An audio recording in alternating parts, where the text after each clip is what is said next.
and welcome to DC Daily. I'm Markia McCarty, and it's Thursday, October 4th, 2018. I've got some news, so get ready.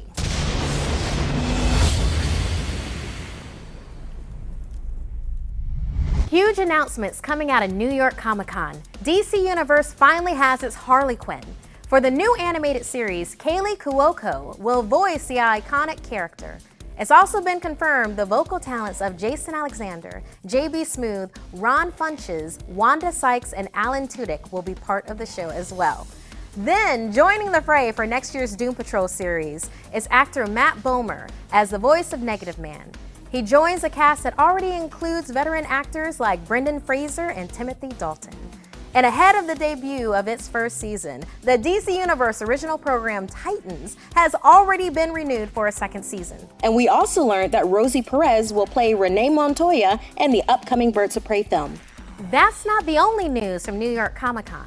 Brand new DC collectibles shown off at the show should jump to the top of every collector's list. From the DC Gallery collection, we've got a brand new line of Batcowl replicas that will bring to life your favorite iteration of the Dark Knight. The Rebirth Batman cowl will drop in May 2019. And the Arkham Asylum Batman cowl, based on the popular Batman Arkham Asylum video game, will arrive in July 2019. Meanwhile, there's a slew of new statues coming in June 2019, including a Batman black and white statue depicting the White Knight Joker from Sean Murphy's Batman White Knight, a Dark Knight's metal statue by Greg Capullo featuring the Merciless, and a Harley Quinn red, white, and black statue from Frank Cho based on his Harley Quinn number 50 variant cover. Also coming next June are new action figures designed by Jason Fabok as part of the DC Essentials line. Cyborg, Superman, Wonder Woman, Supergirl, and Cheetah will be added to the line and should retail for $26 each. And speaking of collectibles, if you're in the New York City area but can't make it to Comic-Con itself, Jim Lee will be signing at the GameStop on Broadway and 33rd Street. He'll be there from noon to 1 p.m. tomorrow, October 5th, to promote the Jim Lee collection. DC's bringing the scares this month with the Swamp Thing Halloween Horror Special. The Walmart 100-page giant book features a one-shot original story by Brian Azzarello and Greg Capullo. The book also includes 7 creepy tales like Swamp Thing's first appearance in House of Secrets number 92 and Batman's number 237's Night of the Reaper. You can catch the Protector of the Green and these stories and more when the book hits stores October 7th. Don't forget to stick around after the news, DC Universe subscribers. You can watch the DC Daily Cast discuss your favorite books, movies, and shows on our daily panel. So if you haven't subscribed yet, what are you waiting for? Here's a sneak peek. Who's gonna win in an actual fight, Teen Titans or the Justice League? You want the hot take? Yes. The JL, baby. Okay, hands down. Yeah, we'll talk about it later, but JL. All right, Whitney. Literally no contest, JL. JL, all right, Sam. I'm embarrassed for you for asking this question. Leave. The Justice League would destroy them. They're literally a bunch of children. Okay, Marquia, Justice League or Teen Titans? You know what? Screw it. Teen Titans. No. Teen No. Titans. That's a bold move. You gotta back it up. I'll back it up. Next up in today's comics, get ready for Wedding Bells and Injustice 2, number 35. The latest issue sees Killer Croc and Orca walk down the aisle as chaos looms. There's also trouble in Gorilla City as Grodd prepares an insurgence against Solivar. How will it all end? Check out the latest issue to find out. After messing with DC's continuity, Harley Quinn number 51 finds Captain Triumph stranded in modern times. As the World War II hero struggles to adapt, it's now up to Harley Quinn to set things right. Cyborg, Superman, and the Ravagers wreak havoc across space in Green Lantern's number 56. Can Jon Stewart recover from his hospital bed in time to stop them? Pick up the newest issue to discover what happens next.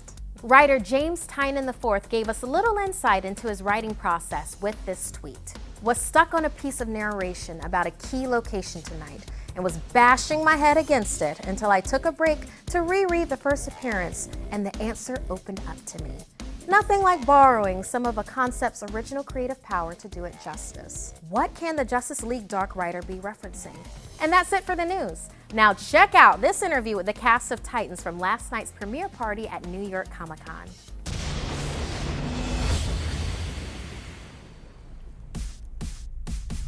The long-awaited premiere of Titans is just days away, but fans here in New York City got a chance to see an exclusive screening of the first 2 episodes.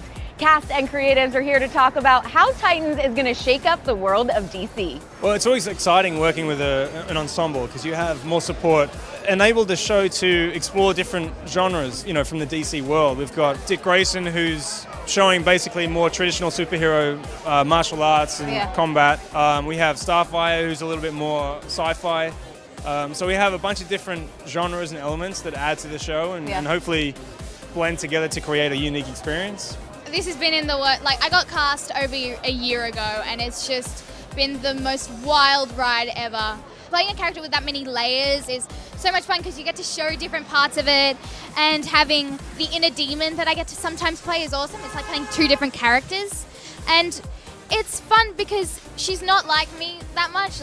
I'm kind of I'm good because I don't want any demons summoned to the stage right now. I mean, just We really wanted to kind of reinvent and re-energize the Titans, and bring a kind of a darker, edgier, grittier feel to it. Make it Which very I think cinematic. everyone got from the trailer. That was the point, It was to make a really fun, adult, cinematic, character-driven series. But one of my favorite elements is it takes a little side turn and we introduce the Doom Patrol partway through the series, and that is something that I'm very excited for the fans to see.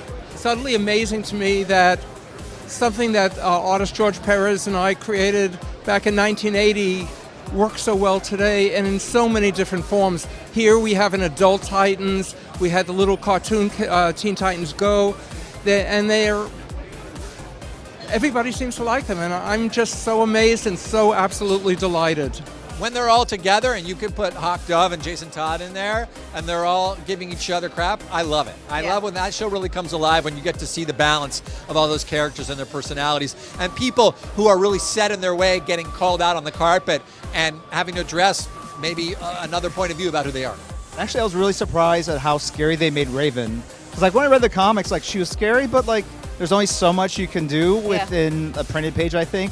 And when they bring it to life and have her eyes transform and the special effects, it's pretty horrifying. So it's pretty intense. Wow, I forgot that there was this whole other side to Titans that, I forgot all about. Well, the one I cannot wait to see is Starfire, because she is so different and so powerful. Visually from the trailers, she looks great. So I can't wait. It was cool because Starfire wakes up in the pilot episode not knowing who she is, and I didn't know so much about Titans either when I got the job, right? So it was kind of and I did as much research as I could, but it was fun to just discover her while I was going. And being damn, she could do that. That's crazy, right? Was there a particular character for you guys when you were going into it that you thought, okay, this one's going to be hard to get on the screen in the way that we really want to for the fans? I think Hawk and Dove, we were surprised by how much, it's really Alan and Minka, but how much they pop for us. They became, I always loved the characters since Rob Liefeld did that awesome miniseries in the 80s. And it was surprising I think, we were all surprised by how good Alan and Minka were. They really brought the characters to life. What was it like for you for the first time putting on the costume? Oh my God, it was hell. I'm not even gonna lie, it was absolute hell. Really? The whole process. It was 6 sessions, 8 hours a session of standing there while teams of designers are. There's always if anybody every superhero knew, though. It's how do they get on those suits? There's so no fast? telephone booth for this guy. I can tell you that much. I can't quite give away how you get introduced to her, but I will tell you, for the women, it's very satisfying because you don't see it very often. I think a lot of times, I will say, you see women being rescued, and sometimes on this show you see men being rescued. So that's really fun, and I think that's what's just so special about this show, period, is just how much more grown up we get to be, how much darker and grittier and just more fun. We get to take more risks with storytelling, and it's really fun. It's an origin story. We do the opposite of what typically is done in television. Titans aren't the Titans until the last episode. So we hope you enjoy the journey because it's going to be a circuitous one. I mean, I grew up watching the animated series, so there's a part of me that's how am I going to change into all of these animals? And in my mind, Beast Boy was one that's not doable. But since I've seen this show, I'm like, wow, they did a phenomenal job. Like, I love the transformation. I mean, it's a lot of time spent on set shooting like a bunch of stuff going on, and then like where the animal would be, and me just standing off to the side like, God damn, that animal. It looks so good in my mind right now. The event was a wonderland for DC fans, and it was stacked with special experiences. Once inside, fans were treated to a surprise appearance by Doom Patrol's Robot Man, Brendan Fraser. So back in the day, Doom Patrol tread a fairly obscure path in comic book lore. And I'm gonna go off the monitor for a second here because I brought my copy.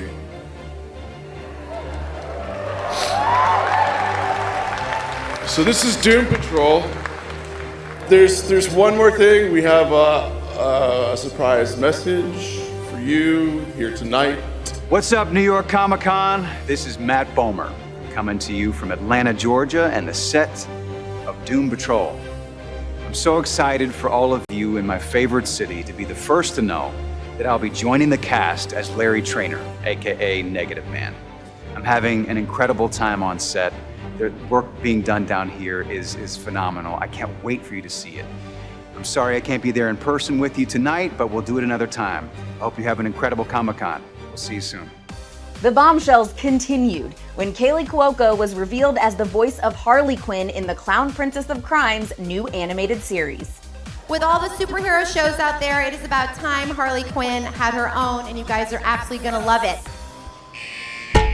What's up, New York? I can't wait for you guys to see my new show on DC Universe. You're gonna piss yourselves, I promise. I think they're gonna hate it, Harles. They hate everything. No way! It's got comedy, action, incredibly gratuitous violence, and unlike that Deadpool cartoon, it's actually coming out. I thought we were supposed to make a show that was like super gritty and bleak and depressing. You know, like a DC thing. That is an excellent way to make television and film. But everyone in my show is gonna have fun, or I will bash their f***ing heads in! There's no fun in Arkham, Quinn. Except him. Yeah, guy's a real buzzkill. Oh, is that the logo? I like it. We also learned that DC Universe is still growing, with the 1984 Supergirl movie landing on October 5th. Plus, 2019 will bring Krypton Season 1, as well as the animated movies Reign of the Supermen, Justice League versus the Fatal Five, and Batman Hush. The star power at the event was off the charts, and if you couldn't make it, you can catch the Titans cast at a signing at the DC booth on Friday. The stage is set for a blockbuster first chapter for DC Universe. So what can you tell us then about a season 2 existing? Craig, are we allowed to say something about season 2? Yeah, we're doing season 2 already. Just got greenlit.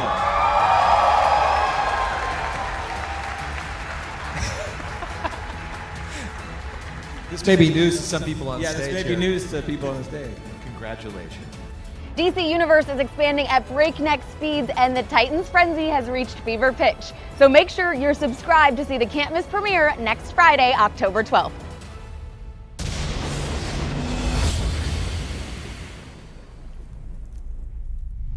What's up, everyone? I'm John Karunas, and today we're talking about the animated movie Justice League versus Teen Titans. Now, this is a very different group of Teen Titans than we're usually used to. So, Brian, thank you for being here. I'm going to start with you on this one. Thanks for having me, John. It's my pleasure. The pleasure's all on this end of the table. All right, so what do we think of this lineup? Love the lineup, love the introduction of kind of characters we haven't seen in the typical Teen Titans comics. Like the addition of Blue Beetle. I mean, Beast Boy is one of my favorites, but Blue Beetle adds a little new flavor to that, so I'm on board. All right, Whitney, what do you think? Hi, John. Also, thank you for having me on your couch. Again, it's a pleasure. It's a pleasure to have you here. Thank you so much for taking the time. Yeah, I love Blue Beetle, but I'm so stoked about my boy Damian. Dude, I love that he is part of the Titans in this iteration. You're a total Damian fan, aren't you? I really am. I can go on for such a long time about how he gets so much hate. He's a snothead, but he's boy trying to cope. and I appreciate it. Sure. Sam, what do you think of this lineup? I love the lineup. It's some of the more unsung heroes of the Teen Titans lineup. You know, they're not necessarily the ones who have had movies made about them, or, you know, they're not the more well-known like sidekick or relative versions like Wonder Girl or Kid Flash, who, you know, are very recognizable. These are the lesser-known ones, and so I'm glad that they got to really make their own mark in this story. Okay. Marquia, what do you think? Yeah, I think it's a nice matchup because I like that they're not a team, like in any way, shape, or form yet. And then you get the Blue Beetle with Damian mix up, and it's like something new. It's like you're taking this journey along with them as opposed to meeting it halfway in. Okay. Oh, and thank you so much for having me. Oh, Sam, Marquia, again, what a pleasure it is for you guys to be here. Again, thank you for your time. Thank you. All right. Unbelievable. Whitney, I'm going to start with you on this one. Now, Raven and Damian, they bond over the course of this film. What do you think makes their connection so strong? Raven and Damian, I love both of them so much. They're a little gothy, they're a little angsty, I would say, but ultimately, they're both kids who have had traumatic childhoods, are really lacking in parent figures, and are kind of outcasts. And I think that they have a really special bond in that way, because when you're a kid, it's already hard enough being a teen. Imagine being a Titan also, and imagine— Story of my life. So you think that they have a lot in common to go on? I do, yeah. Okay, Sam, what do you think? I echo that sentiment exactly. They definitely have a lot in common. I mean, they were both basically abandoned by their mothers in their early childhoods. Her father is pretty much Satan, and his grandfather was Ra's al Ghul, so they know what it is to have a checkered family history kind of on your shoulder Really that you're like, odd Thanksgivings. I have this horrible thing, but I want to do good. And so they find that in each other, and that's a core bond for them. Marquia, what do you think? You have these two different characters. I mean, you have Raven, who literally was able to trap Beelzebub within a crystal when she was, who knows what age that she was. That's talent. Exactly, and then you have Damian Wayne, who's a trained assassin at, what is he, like age 11 at this point? And it's super aggro. I mean, calling people contemptible sheep. They have literally had the world on their shoulders, stood on their own 2 feet, and now have to be part of a team. Like, that's I think another commonality is that this is an environment that they've never really been in before. I mean, when you have Robin with Batman, yeah, that's a team, but is it really? Because Batman's Batman. Right. And then now Raven is with Teen Titans, but she hasn't told them anything about her history. It's also a coming-of-age story for not only the team, but those two characters specifically growing up, maturing, and figuring out how to function within this whole kind of this new family of theirs. And also, I mean, Raven kind of got in Robin's head and they kind of shared some moments, so you can't get any closer than that. Now, my personal opinion on this is that they have such a strong bond, not because of their commonality, but because of being polar opposites, where Raven is empathy. She is an empath, and Damian Wayne lacks empathy completely. So it's almost like they're showing each other two completely different worlds because they're on opposite sides of the spectrum, and I think that that's kind of like the opposites attract. Do we think he's a sociopath? Because I think that he's just a kid that But if people are struggling, it's not only that he doesn't get it, he doesn't want to get it. He has no time to understand He shows empathy. You think so? I will challenge this. He shows empathy later on. Is that because Raven showed him how? I think so, but I think that means he's not a sociopath. All right. My boy, I gotta defend him. All right, And you know fair what, enough, John, fair I just have to say, we're very happy to have you on the show today. Yeah, thanks for Welcome. coming by. Thank you. The pleasure is yours. The pleasure is all yours. Who's going to win in an actual fight, Teen Titans or the Justice League? You want the hot take? Yes. The JL, baby. Okay, hands down. Yeah, we'll talk about it later, but JL. All right, Whitney. Literally no contest, JL. JL, all right, Sam. I'm embarrassed for you for asking this question. Leave. The Justice League would destroy them. They're literally a bunch of children. Okay, Marquia, Justice League or Teen Titans? You know what? Screw it. Teen Titans. No.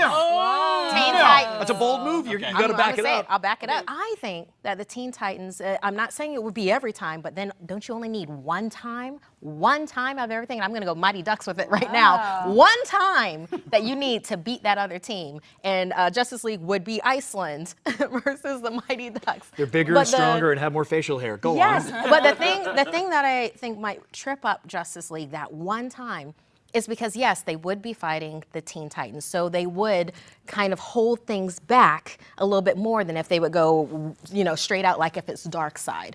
And Teen Titans, they are not as trained. They have all of this raw power. They could mistakenly kill somebody. And I think that would be a way for them to bring Justice League down. And then plus saying, someone would be like, oh, but what about Batman? Be like, well, Damian's like a little aggro sociopath. I know what you said about empathy. He's a little aggro sociopath.